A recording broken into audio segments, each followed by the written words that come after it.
Endi oyliklarga kelsak, birinchi ishga kirganimda, ikkinchi kursimda undan boshlaganman. Apple kompaniyasiga ishga kirishimda menda sertifikat bo'yicha faqat F3 va F2 sertifikatlari bor edi aslida, lekin SSA bu asosan bilimi muhim.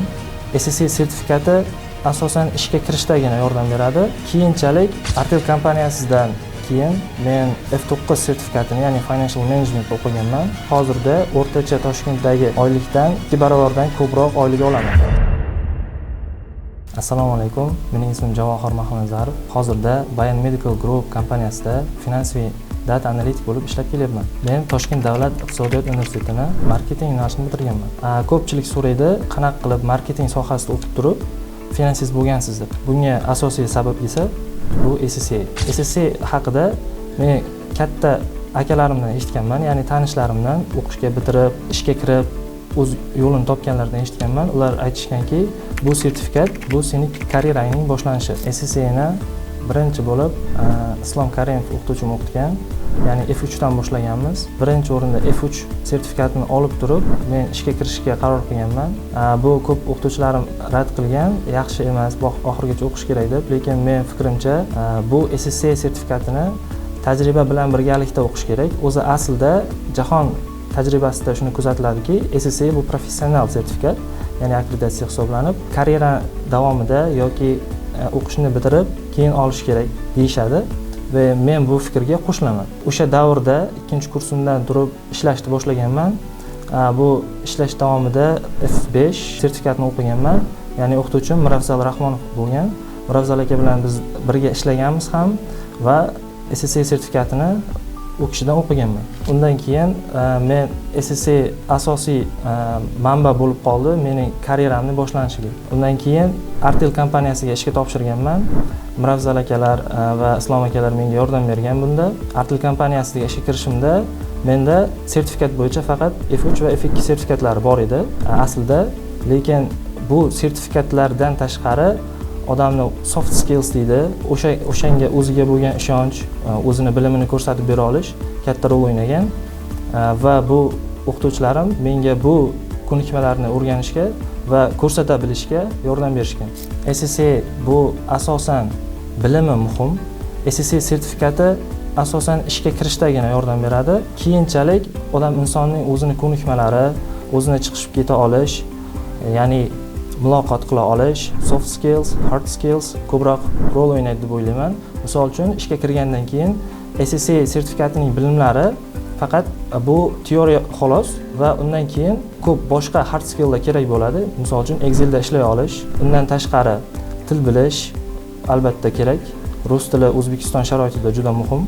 Undan tashqari boshqa toollar, ya'ni Power BI, SQL, Python tool'lari finansiy analitika sohasida juda qo'l keladi. Artel kompaniyasidan keyin men F9 sertifikatini, ya'ni Financial Managementni Miravzal Rahmonovda o'qiganman va bu sertifikat orqali men Amerikaning Musafa Financial Solutions kompaniyasiga ishga kirishga muvaffaq bo'lganman. Bu kompaniyada asosan aksiyalar, opsiyalar va shunga o'xshagan muhim ishlar amalga oshiriladi. Ya'ni bu Islamic fintech company bo'lib, juda katta o'ziga yarasha obro' e'tiborga ega. Va hozirda men Bayan Medical Group kompaniyasida ishlayman. Bu farmatsevtika zavodi bo'lib, Samarqandda va Toshkentda katta zavodga ega. Men bu kompaniyada moliyaviy ma'lumotlar tahlilchisi bo'lib ishlayman. Bu kompaniyaga ishga kirishimni SSA asosiy o'zak bo'lgan va undan tashqari mening SQL, Python, Power BI kabi tool'larni bilishim, bu bo'yicha eksperiyensga egaligim menga katta qo'l kelgan. Hozirda men ham finansiy analitik ham data analitik bo'lib ishlayman bu kompaniyada. Endi oyliklarga kelsak, birinchi ishga kirganimda, ikkinchi kursimda 2 milliondan boshlaganman. Yarim stavka deydi. Part time ishlaganman va hozirga kelib vaqt o'tgan sari tajriba, experiencelar, skilllar oshgan sari ko'tarilib kelyapti. Hech qachon tushgani yo'q oylik. Shuni aytishim mumkinki, hozirda o'rtacha Toshkentdagi oylikdan 2 barobardan ko'proq oylik olaman. Bu limit emas, ya'ni predel emas. Bundan yanada ko'proq oshirishga harakat qilyapman. Albatta SSA, data va shunga o'xshagan katta sohalarda juda katta oyliklar olish mumkin. Misol uchun bemalol 5000, даже 10 minggacha bemalol olish mumkin Toshkentda turib. Va bu yoshlarga muhim maslahatim shuki, o'rganishdan to'xtamaslik kerak, har doim harakat qilish kerak. Men Artelga topshirayotgan paytda juda qiziq voqea bo'lgan. Men aslida kunduzgida o'qiganman universitetimda, ya'ni 2-kursda bitirib, qo'limda atiga 3 ta sertifikat bor edi. F1, F2, F3. O'sha paytning o'zida bu sertifikatlardan foydalanib, o'zimni hard skill, soft skilllarimni ko'rsata olib, ishga kirishga muvaffaq bo'lganman. Ishga kirib bo'lganimdan keyin o'qishimni sirtqiga ko'chirganman. Yuqorida aytib o'tganimdek, SSC mening karyeramning boshlanish asosiy manbai bo'lgan va kelajakda ham Xudo xohlasa SSCni tugatib, SSC member bo'lib, kelajakda finance va IT sohasini birlashtirish niyatim bor. Ya'ni fintech startap ochish niyatim bor, Xudo xohlasa. Hozirgi yoshlarga shuni maslahat bera olamanki, bemalol SSCni hattoki universitet o'rniga ham o'qisa bo'ladi, lekin eng yaxshi holatda universitet bilan parallel o'qishni maslahat beraman. Undan tashqari, SSC bilan birgalikda boshqa skilllarni, ko'nikmalarni ham oshirish kerak. Ya'ni bu Excel bo'lsin, Google Sheets bo'lsin, SQL, Python bo'lsin, Power BI yoki Tableau bo'lsin, bu ko'nikmalar kelajakda odamlarni boshqalardan ustun qiladi. Ya'ni siz faqat SSC'si bor odamlardan tashqari ko'proq odam bo'lasiz. Misol uchun, 2 kishi ishga topshirsa, bitta odamda faqat SSC paperlari bor, bitta odamda SSC paperlari va boshqa skilllar bor. Bu katta ustunlik beradi. Va undan tashqari shuni maslahat beramanki, o'zimning shaxsiy tajribamdan kelib chiqqan holda SSCning hamma paperlarini tugatib, keyin ishga topshiraman, keyin karyeramni boshlayman deyish ham bu juda ham optimal variant emas.